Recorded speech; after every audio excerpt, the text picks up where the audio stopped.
தாய்முகம் சாந்து அடைவிடும். பிறகு யார் என்று பார்ப்போம் தம்பி. எல்லாம் அப்படியே ஜோர கை தட்டலாம்ல, இல்ல ஜோர கை தட்டு பார்க்கலாம் அப்படியே.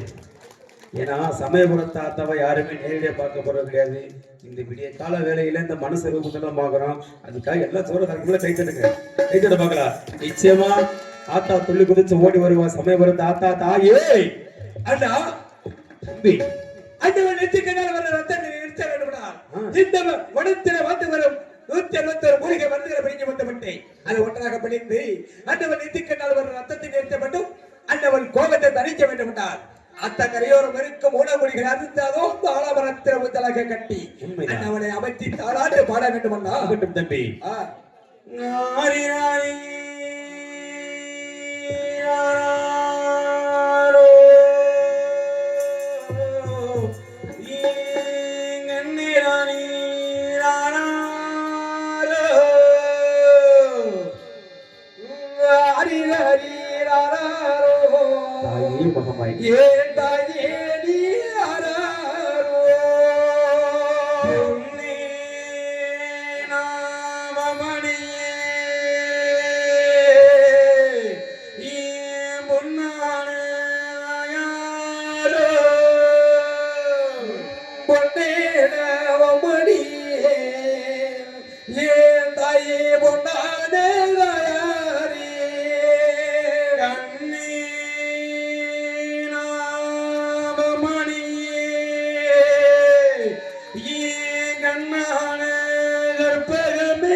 புத்தியுள்ள ரத்தினமே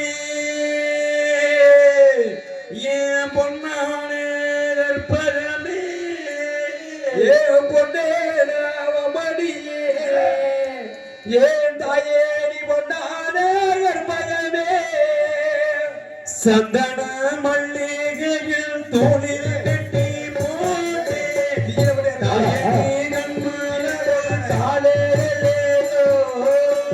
சந்தன மல்லிகையில் தோழி கட்டி போட்டே தாயடி கம்பளரி தானே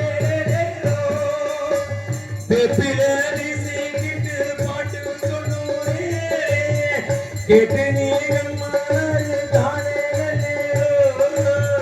பெப்பிலே தொட்டி கட்டி பாட்டு சொல்லுவே தாயடி கம்பளரி தானே இந்த உலக ஞானம் தாயி செல்ல புலனானே கம்பள தீர்க்கவே நாமா கம்பளராயி ஆயி மகமாயி நதிரேகரியே ஆயி உமையானவரே அந்தானமாரி முத்தே சந்தன மல்லிகையில் தோழி கட்டி போட்டு தலையிலே கண்மலர தானே நல்லேனோ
உலகம் பசி அடங்கி உறங்குகின்ற நேரத்திலே உலகம் பசியோட